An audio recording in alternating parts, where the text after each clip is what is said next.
అదే నేను అంటున్నా, వాళ్ళు ఉమ్, ఇన్నేళ్ల నుంచి పరిపాలించింది కదా, ఉమ్, ఆ మార్పు లేకనే కదా స్టాలిన్ కేసింది.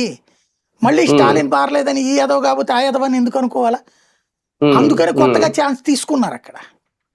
ఉమ్, ఉమ్, అక్కడ సమస్య ఏంటంటే వీళ్ళిద్దరి భావజాలం ఒకటే, ఉమ్, కాకపోతే కొంచెం డ్రామా ప్లే చేసుకుంటుంటారు అంతే, సెంటిమెంటల్ డ్రామా.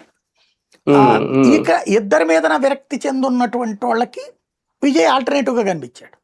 ఉమ్, సమస్యల్లో ఏంటంటే అక్కడ సామాన్యులు, ఎస్ మీరు ఒకసారి గుర్తు తెచ్చుకోండి, 19లో ఎంతమంది సామాన్యులు వచ్చారు, ఎక్కడేందుకు ఇప్పుడు 24లో సామాన్యులు రాలేదు మనకి ఆంధ్రాలో. అంటే ఉమ్. సామాన్యులు అంటే ఇప్పుడు అతను ఎవరు, పోలవరం పోటీ చేసినటువంటి అతను కనీసం బాలరాజు. ఉమ్, అతని ఉమ్, ఆదాయం ఎంత, అతని సంపద ఎంత, అతని ఆస్తి ఎంత.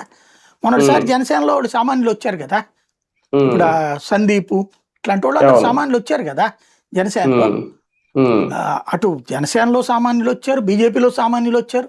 ఆ పార్థ డాక్టర్ గారు, రాదు అని డాక్టర్ గారు అవునవును. అట్లా ఉమ్, వచ్చారు కదా.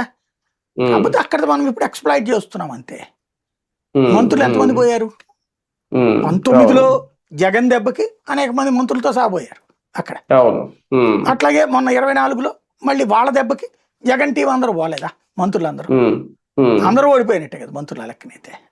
అవును. అక్కడ అవును. అంతే ఉమ్, లెక్క. ఉమ్. సార్, గత రాజకీయ చరిత్రను పరిశీలిస్తే, ఎందుకంటే ఆంధ్రాలో